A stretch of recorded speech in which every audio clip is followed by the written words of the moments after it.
አድማጮች ምሽቱን ሰበር ዜናዎች እየተሰማ ይገኛል። የብልጽግና ሹማምንት የሆኑትና አብይ አህመድ የስልጣን ዘመናቸው እያከተመ ይገኛል።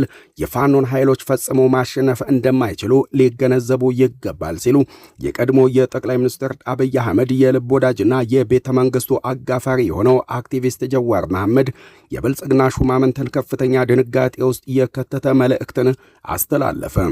አክቲቪስት ጀዋር መሐመድ የፋኖን ኃይሎች በተመለከተና በመላው የአማራ ክልል ከተሞችም እየተካሄደ የሚገኘውን ውጊያ በተመለከተ አስደንጋጭ አቋሙን ያሳወቀ ሲሆንም በዚህም ደግሞ የብልጽግና ሰዎች የና አብይ አህመድ የስልጣን ዘመን እያከተመለት ይገኛል እና አብይ አህመድ በማንኛውም ሰዓት ስልጣናቸውን ሊያጡ ፋኖም ደግሞ በማንኛውም ሰዓትም አይናችንን ጨፍነን ስንገልጥም 4 ኪሎ ቤተ መንግስት ገብተው ልናገኛቸው እንችላለን ሲልም ተደምጧል።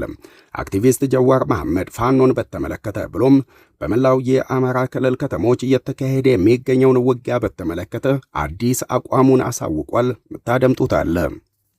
ሰላም ጤና ይስጥልን ውድ አድማጭ ተመልካቾቻችን እንደምን አላችሁ? አድማጮቻችን የፋኖ ብሎም ደግሞ በመላው የአማራ ህዝብ ዘንድ ተወዳጅ የሆኑት ጄኔራል ተፈራ ማሞ የብልጽግና ሹማምንትንና አብይ አህመድን ከስልጣን ለማስወገድ ፋኖ ህወሓትና ሻዕቢያ በአንድነት ይቆማል ሲሉ አሳወቁም። በፋኖ ብሎም በመላው የአማራ ህዝብ ዘንድም ተወዳጅ የሆኑት ጄኔራል ተፈራ ማሞ ብልጽግና ከሰሞኑ የህወሓት ኃይሎች ከፋኖ ጋር ተሰልፈው እየወጉን ይገኛሉ በሚል በተደጋጋሚ ትችቶችን እየሰነዘረ በሚገኝበት በዚህ ሰዓትም ጄኔራል ተፈራ ማሞ ህወሓት ከዚህ በኋላ ለብቻው የሚጠቃበት ምክንያት የለም፣ የብልጽግናው አገዛዝ ዋነኛ ፍላጎቱ ሰሜኖችን ማዳከምና ማጥፋት ነው ሲሉ የተደመጡ ሲሆንም ህወሓት ከፋኖ ጎን፣ ፋኖ ከህወሓት ጎን ይቆማል ሲሉም ነው የተደመጡትም። ታዲያ እንደ ጄኔራል ተፈራ ማሞ አገላለጽም ከሆነ የብልጽግናው አገዛዝ ፍላጎቱ ሰሜኖችን ማጥፋት ነው። በቅድሚያ በትግራይ ህዝብ ላይ ጦርነት ተከፈተ፣ ከ500 ሺህ በላይ ዜጎች ተገደሉ። አሁን ላይ ደግሞ ፋኖን ትጥቅ አስፈታለሁ በሚል በአማራ ህዝብ ላይም በጦር ጄቶችና በድሮን እንዲሁ በከባድ መሳሪያ የታገዘ ጦርነት ተከፍቶብናል። በቀጣይም ደግሞ የአሰብ ወደብ በሚል ተልካሻ ምክንያትም በኤርትራ ላይ ጦርነት ለመክፈት የተዘጋጀው አገዛዙ ነው በማለት የገለጹት ጄኔራል ተፈራ ማሞ ሰሜኖች ከዚህ በኋላ ተለያይተው የሚበሉበት ምክንያት የለም፣ ትግራይ፣ አማራና ኤርትራ በአንድነት ቆሞ አገዛዙን ይፋለማል፣ ከስልጣንም ያስወግዳል፣ ሁሉንም የኢትዮጵያ ህዝብ ያማከለ የሽግግር መንግስት በኢትዮጵያ ውስጥም ይካሄዳል ሲሉም ነው የተደመጡትም።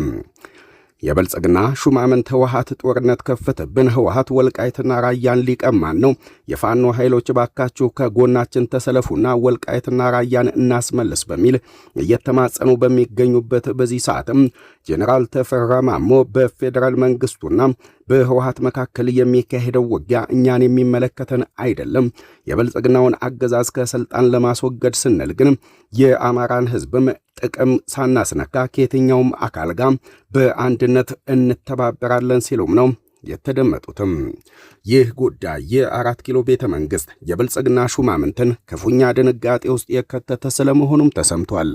ይህ በእንዲህ እንዳለ የኤርትራው ፕሬዝዳንት ኢሳያስ በኢትዮጵያ ውስጥ የሚገኙ ታጣቂ ቡድኖችን እየደገፉ እንደሚገኙ ተገለጸ።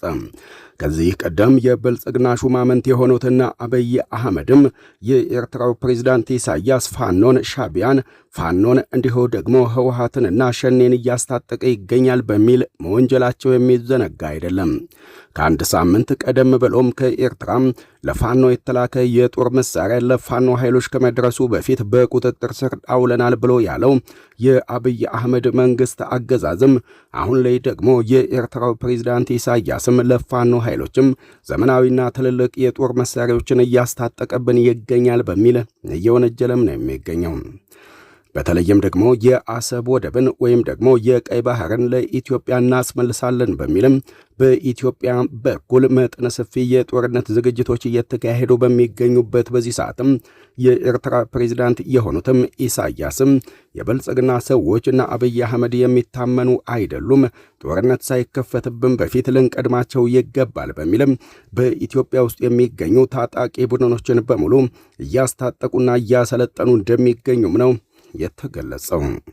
በተለይም ደግሞ ከሸዋ፣ ከወሎ፣ ከጎጃምና ከጎንደር የተወጣጡ የፋኖ አደረጃጀቶችም ወደ ኤርትራ በማቅናትም ከኤርትራ ሰራዊት ጋር ስልጠናዎችን እየወሰዱ እንደሚገኙም የተገለጸ ሲሆንም ከ150 በላይ የሚሆኑ የፋኖ ኃይሎችም በኤርትራ በመሰልጠንም ወደ አማራ ክልል ከተሞች ዘመቻን ስለመቀላቀላቸውም ለመስማት ተችሏል። በሌላ በኩል ብልጽግናና የብልጽግና ሹማምንት ከፋኖ ጋር አማልዱኝ ስለማለታቸው ተሰማ። ከዚህ ቀደም ጽንፈኞችን አጠፋን ደመሰስን ሲሉ የቆዩት ብልጽግናና የብልጽግና ሹማምንትም አሁን ላይ ደግሞ ጽንፈኛውን ቡድን በትጥቅ ትግል ማጥፋት ተስኖናል ማለታቸው የተገለጸ ሲሆንም በተለይም ደግሞ በአገዛዙ ትዕዛዝ ተቀብለው ጽንፈኛውን አጥፉ ደምስሱ በሚል ቀጭን ትዕዛዝ በመቀበልም ወደ አማራ ክልል ከተሞች ዘልቀው የገቡት የአገዛዙ ኮሎኔሎችና ጄኔራሎች እንዲሁ የጦር መኮንኖችም ጽንፈኛው ቡድን ከአቅማችን በላይ ሆኗል ሲሉም ተደምጠዋል።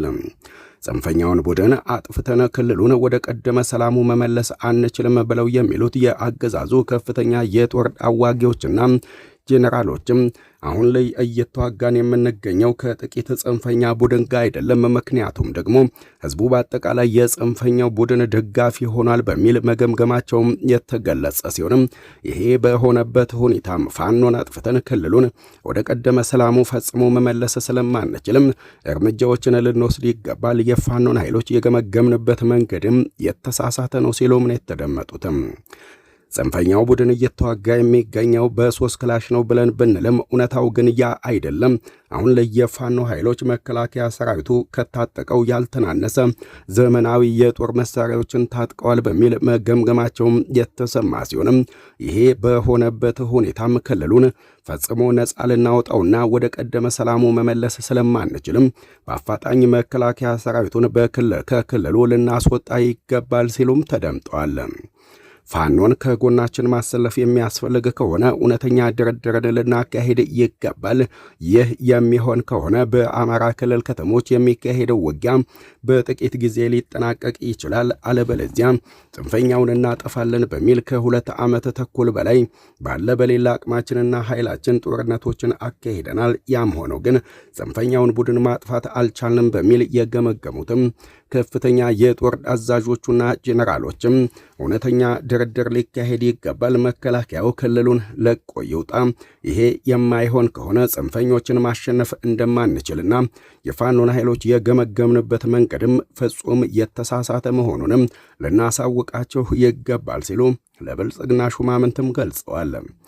ታዲያ በብልጽግና ሹማምንት በኩልም ያለ የሌለ ኃይላችሁንና አቅማችሁን ተጠቀሙ፣ ጽንፈኛውን አጥፉ በሚል ዳግም በመላው የአማራ ክልል ከተሞችም መጠነ ሰፊ ዘመቻ ለማካሄድም ቅድመ ዝግጅት ስለመጠናቀቁም ነው የተሰማው።